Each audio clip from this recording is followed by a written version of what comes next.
ગુજરાતના ઉત્તમ શિક્ષકોની ટીમ આપને દ્વાર. તો અત્યારે જ ડાઉનલોડ કરો યુથ એજ્યુકેશન એપ્લિકેશન. નમસ્કાર વિદ્યાર્થી મિત્રો, હું છું ડીએ પંપાણિયા અને આપ નિહાળી રહ્યા છો અમારી ચેનલ ઉપર ધોરણ 12 વિષય છે ભૂગોળ અને પ્રકરણ નંબર છે આપણું 9મું કે જેનું નામ છે કુદરતી સંસાધનો. એની અંદર 3 વિભાગની અંદર સંસાધનનું વર્ગીકરણ આપણે જોયું. હવે આપણે ચોથો વિભાગ શરૂ કરવા જઈ રહ્યા છે. એ પહેલાં ચેનલને બધા લાઇક કરો અને મારો વિડીયો જો તમને પસંદ પડતો હોય તો મને લાઇક આપજો. ઉપયોગની દ્રષ્ટિએ સંસાધનનું વર્ગીકરણ. મિત્રો, 2 વિભાગની અંદર એને વર્ગીકૃત કર્યો છે. ઉપયોગની દ્રષ્ટિએ આપણે જોઈએ તો સંસાધનને એક ઉપયોગ થયા વગરના સંસાધનો અને બીજો વિભાગ છે ઉપયોગ ન થઈ શકે તેવી સ્થિતિના સંસાધનો. હવે ઉપયોગ ન થયા વગરના સંસાધનોની વાત કરીએ. ઉપયોગ થયા વગરના સંસાધનો આપણે પહેલાં જોઈએ તો કેટલાક દેશો એવા છે કે જેની પાસે, માનો કે જેમ યુરોપીય પ્રજા છે એ અમુક એનો જે વિસ્તાર છે ત્યાં સુધી જ મર્યાદિત હતી. ધીમે ધીમે યુરોપીય પ્રજાઓનું આગમન વિશ્વના બધા દેશો સાથે થયું તો પછી સંસાધન અને ટેકનોલોજીનો વિકાસ ઔદ્યોગિક ક્રાંતિની શરૂઆતથી થવા લાગ્યો. આજે પણ કેટલાક દેશો અને એ સમયની અંદર કેટલાક દેશો એવા હતા કે જેની પાસે મૂડીરોકાણ, ટેકનોલોજી અને કૌશલ્યનો અભાવ હોય તેવા દેશોની અંદર સંસાધનનો વિકાસ થઈ શક્યો નથી.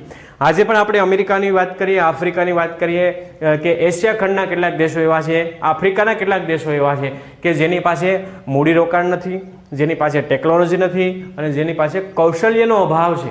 એવા દેશોએ સંસાધનના વિકાસની અંદર હજી પ્રગતિ કરી શક્યા નથી.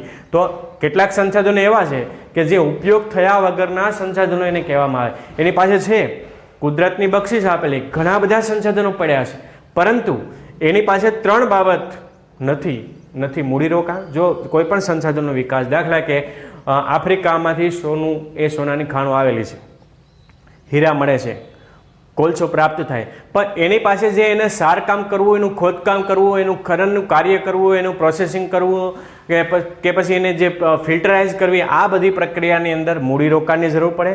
એના માટે એની ટેકનોલોજીની જરૂર પડે અને એના માટે એના કૌશલ્યવર્ધક વ્યક્તિઓ, માનવ શ્રમની જરૂર પડતી હોય તો ત્યારે જે દેશ પાસે નથી તો એવા દેશો છે મિત્રો કે જે આને ઉપયોગ કર્યા વગરના સંસાધનોની પાસે સંસાધનો છે પરંતુ એનો ઉપયોગ કરી શકતા નથી. બરાબર. બીજી બાબત, ઉપયોગ ન થઈ શકે તેવી સ્થિતિના સંસાધનો. જો ઘણી પરિસ્થિતિ એવી હોય કે જે આપણી પાસે જે સંસાધનો છે પણ એનો ઉપયોગ કરી શકતા નથી. એક જ ઉદાહરણ તરીકે વિશ્વની સૌથી ઊંડામાં ઊંડી ખાણ એટલે રોબિન્સનની ખાણ. બરાબર. માનો કે આપણે પૃથ્વીના પેટલની અંદર ખૂબ ઊંડાઈ સંસાધનો રહેલા છે. પૃથ્વીના ભૂગર્ભની અંદર નિફે, જેને કહેવામાં આવે છે નિફે, લોહ, અયસ્ક એવી ઘણી બધી ધાતુઓ, નિકલ ને જસત ને બધું રહેલું છે, પણ એ ત્યાંથી આપણે કાઢી શકતા નથી. આપણે જાણીએ છીએ કે એ કાઢી શકતા નથી. સૂર્ય ઉપર કેટલી પ્રકારની ઉષ્મા શક્તિ રહે છે પણ આપણે ત્યાં જઈ શકતા નથી. એટલે કેટલાક સંસાધનો એવા છે કે જેનો ઉપયોગ ન થઈ શકે તેવી સ્થિતિની અંદર રહેલા હોય તો તે સંસાધનને આ વિભાગની અંદર મૂકવામાં આવ્યા છે. અહીંયા ઉદાહરણ આપ્યું કે કોઈ સંસાધન હાલની ટેકનોલોજી અનુસાર એનો ઉપયોગ ન થઈ શકે એવી સ્થિતિની અંદર હોય તો તેવા સંસાધનને આપણે ઉપયોગ ન થઈ શકે તેવી સ્થિતિના સંશોધન કહેવામાં આવે. આપણે ચાલો ઊંડી ખાણ, તો કે આપણે 7 કિલોમીટર સુધી ગયા. 7 કિલોમીટરથી ઊંડાએ ઘણા બધા સંસાધનો પડેલા છે, પણ આપણી હાલની ટેકનોલોજી એવી છે કે એનાથી ઊંડા આપણે જઈ શકતા નથી. તો એવા સંસાધનને આપણે ઉપયોગ ન થઈ શકે તેવા સંસાધન તરીકે ઓળખવામાં આવે છે. બીજી વાત કે ચાલો ચંદ્ર ઉપર છે, આપણે પૃથ્વીનો ઉપગ્રહ છે કે ચંદ્ર ઉપર ઘણું બધું ખનિજોની સંપત્તિના ભંડારો પડેલા છે, પણ આપણી પાસે એવી ટેકનોલોજી નથી કે ત્યાં ચંદ્ર ઉપર જઈને ત્યાંથી આપણે એક કન્ટેનર દ્વારા કે હેલિકોપ્ટર દ્વારા કે પ્લેન દ્વારા કે સ્પેસ શટલ દ્વારા કે એ સંસાધનો આપણે પૃથ્વી સુધી લાવી શકીએ. છે આપણી પાસે એવી ટેકનોલોજી? નહીં. તો જે સંસાધન જે જગ્યાએ હોય પરંતુ હાલની ટેકનોલોજી દ્વારા એનો ઉપયોગ ન થઈ શકતો હોય એવા સંસાધનને આપણે આ વિભાગની અંદર મૂકવામાં આવ્યા છે. ખ્યાલ આવી ગયો હવે? ઓકે. હવે વાત કરીએ આપણે જળ સંસાધન. તો આપણે આ સંસાધનનું વિતરણ 4 વિભાગની અંદર પૂર્ણ કર્યું છે. હવે એક નવો મુદ્દો આવે છે, જળ સંસાધન. જળ આપણને 3 સ્વરૂપે પ્રાપ્ત થાય છે, એ તમને ખ્યાલ હશે. એક વૃષ્ટિ સ્વરૂપે, બીજું પુષ્ટિ જળ એટલે કે સપાટી જળ, અને બીજું છે ભૂમિગત જળ. 3 રીતે પૃથ્વી ઉપર જળ રહેલું છે. એક વૃષ્ટિ સ્વરૂપે એટલે કે વરસાદ સ્વરૂપે, હિમવર્ષા સ્વરૂપે જે જળ આપણને મળે છે તેને આપણે વૃષ્ટિ જળ તરીકે ઓળખવામાં. અહીં વર્ષા છે, હિમવર્ષા છે વગેરે મિત્રો ભારત વિશ્વની સમગ્ર વિશ્વની જ્યારે આપણે વાત કરવામાં આવે તો સૌથી વધારે વરસાદ ક્યાં પડે છે? તમને પ્રાથમિક શાળાની અંદર આ પ્રશ્ન આવતો હશે કે મેઘાલય રાજ્યની અંદર આવેલું ચેરાપુંજી નામનો વિસ્તાર, અને ચેરાપુંજીની અંદર વિશ્વનો સૌથી વધારે વરસાદ ત્યાં પડે છે. એટલે ભારત આપણે ગૌરવ લઈ શકીએ કે ભારતની અંદર વિશ્વનો સૌથી વધારે વરસાદ પડે છે. તો વરસાદ સ્વરૂપે, બીજું હિમ સ્વરૂપે. હિમ એટલે આપણા જે ધ્રુવ પ્રદેશો છે અથવા હિમાલયના જે ક્ષેત્રો છે એની અંદર ઘણીવાર હિમ વર્ષા પડે છે. તો હિમવર્ષા સ્વરૂપે જે વરસાદ પડે છે તેને પણ આપણે વૃષ્ટિ જળ, સ્લીટ વર્ષા, હિમવર્ષા વગેરે એવા શબ્દથી ઓળખીએ તો એ પણ એ વૃષ્ટિ સ્વરૂપે વરસાદ પડે છે. આપણે એ સિવાય મેઘાલય અને પૂર્વોત્તર રાજ્યોની અંદર ઘણા વિસ્તારો એવા છે, અને ગોયાના ટાપુ છે, હવાઈ ટાપુઓ, કે જ્યાં પણ ખરેખર ખૂબ માત્રાની અંદર જે વરસાદ એટલે કે વૃષ્ટિ પડે છે. તો આવા વરસાદને જે વૃષ્ટિ જળ શબ્દથી ઓળખવામાં આવે છે. તો આ એક મુદ્દો થયો કે જે વરસાદ સ્વરૂપે, હિમ સ્વરૂપે, હિમપત્તીઓ સ્વરૂપે કે વગેરે ક્ષેત્રોમાં જે વરસાદ સ્વરૂપે વૃષ્ટિ થતી હોય તો તેવા વરસાદને આપણે વૃષ્ટિ જળ અથવા તેવા જળને આપણે વૃષ્ટિ જળ તરીકે ઓળખવામાં આવે છે.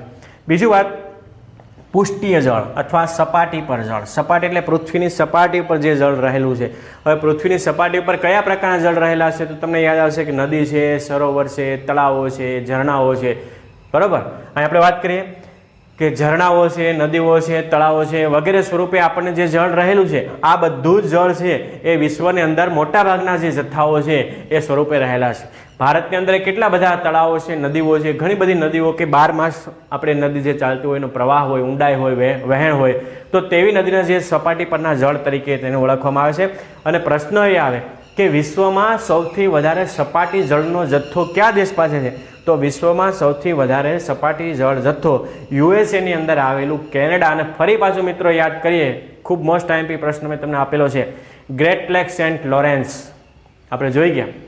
ગ્રેટ લેક સેન્ટ લોરેન્સ અને મિસિસિપી જળમાર્ગ અંગે વાત થઈ. વિશ્વનો સૌથી મોટામાં મોટો આંતરિક જળમાર્ગ એટલે ગ્રેટ લેક સેન્ટ લોરેન્સ, ઉત્તર અમેરિકા અને કેનેડા, યુએસએ અને કેનેડાની વચ્ચે આવેલો. અને એને કારણે મિત્રો 5 સરોવરો બનેલા છે. એ 5 સરોવરની અંદર એટલો જથ્થો છે કે જે વિશ્વનો સૌથી મોટો જથ્થો તરીકે વિકાસ પામ્યો. અને એ 5 સરોવરોના બંને કિનારા ઉપર વિશાળ એવા બંદરોનો પણ વિકાસ થયો છે. આપણે અગાઉના પાઠની અંદર એની ચર્ચા કરી ગઈ.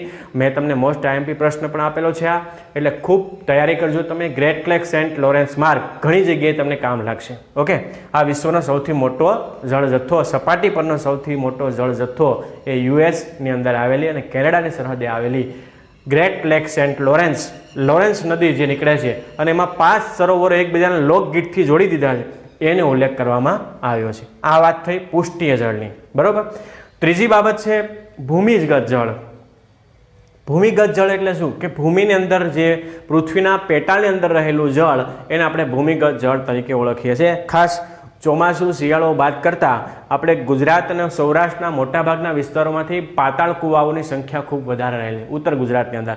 અને એમાં ટ્યુબવેલ દ્વારા, બોર દ્વારા કે વગેરે દ્વારા જે આપણે પાણી બહાર કાઢી અને સિંચાઈ માટે કૃષિની અંદર એનો ઉપયોગ કરી છે, તો એ સંસાધનને આપણે ભૂમિગત સંસાધન તરીકે ઓળખવામાં. આ ભૂમિગત સંસાધન એકઠું ક્યાંથી થાય?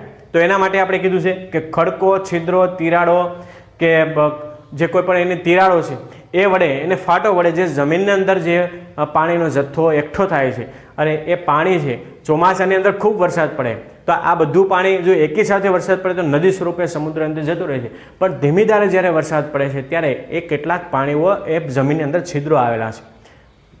બરાબર, અહીં જે વાત કીધી છે કે જમીનની અંદર ખડકો છે, છિદ્રો છે, તિરાડો છે કે ફાટો છે, એ વગેરે મારફતે જમીનના ઊંડાણની અંદર જે પોલાણ રહેલું છે, પોલાણની અંદર સપાટી પરનું જમીન જે પાણી છે એ ભૂમિગત જળની અંદર એકઠું થાય અને ભૂમિગત જળની અંદર એનો જથ્થો ત્યાં સચવાઈ રહે છે. વળી વરસાદ જતો રહે, ચોમાસું જતું રહે, શિયાળો જતો રહે, ત્યારે પાણીના તળ ફરી પાછા ઊંડા જાય છે. તો ત્યારે કૃષિ અને સિંચાઈ માટે જે આપણે ઉપયોગ કરીએ છીએ એ ખાસ ગુજરાતમાં એ ઉદાહરણ આપ્યું છે કે ગુજરાતમાં પાતાળ કૂવા દ્વારા સૌથી વધારે સિંચાઈ હેઠળ જમીનને આવરી લેવામાં આવે છે અને ટ્યુબવેલના માધ્યમથી ગુજરાત, ઉત્તર ગુજરાત, સમગ્ર ભારતભરની અંદર મિત્રો ઉત્તર ગુજરાત વિસ્તાર એવો છે કે જ્યાં પાતાળ કૂવાઓની સંખ્યા સૌથી વિશેષ છે. બરોબર, આ યાદ રાખજો. અને એ દ્વારા એ સિંચાઈ માટે ભૂમિગત જળનો ઉપયોગ કરવામાં આવે છે અને એ આસપાસના વિસ્તારોના ખેડૂતોને ભૂમિગત જળનો જથ્થો પૂરો પાડવામાં આવી રહ્યો છે. તો આ વાત થઈ મિત્રો જળ સપાટીની અને જળ સંસાધન કે જેમાં વૃષ્ટિ સ્વરૂપે છે, પુષ્ટિ જળ સ્વરૂપે છે અને ભૂમિગત જળ સ્વરૂપે એનો રહેલો છે. તો આટલી વિગત સમજ્યા પછી તમને જળ સપાટી, પુષ્ટિય સપાટી અને વૃષ્ટિ સપાટી ઉપર આપણે 3 રીતે જળ જથ્થો છે એ પ્રાપ્ત થાય છે અને આપ બધા એના અનુભવ હશે. કારણ કે વરસાદ બધાએ જોયો છે, વરસાદનું પાણી જમીન ઉપર જાય છે, જમીનની અંદર જાય છે. તમારા ઘરે પણ કૂવાઓ છે, કૂવાના માધ્યમથી આપણે ટ્યુબવેલ અથવા તમારા ઘરે એક બોર હશે કે જેમાં સબમર્સિબલ પંપ દ્વારા એ આપણે પાણી બહાર કાઢીએ છીએ. એ પુષ્ટિય જળ છે. સપાટીની અંદર નદી, તળાવ, સરોવર તમે જોયા હશે, એ આપણું સપાટી પરનું જળ છે. અને વરસાદ અને હિમવર્ષા સ્વરૂપે જે આપણને પાણી પ્રાપ્ત થાય છે તેને આપણે વૃષ્ટિ જળ એવા શબ્દથી ઓળખવામાં આવે છે. ઓકે, તો આ મુદ્દો સમજાઈ ગયો છે તમને ખૂબ. આપણે અહીંયા આ ટોપિકને એટલે કે જે આપણો જળ જથ્થો છે, જળ સંસાધન છે, એને હું વિરામ આપું છું. જો વિડીયો પસંદ આવે તો લાઈક કરજો. ફરી પાછા નવા મુદ્દા સાથે મળશું. સૌનો આભાર, ધન્યવાદ.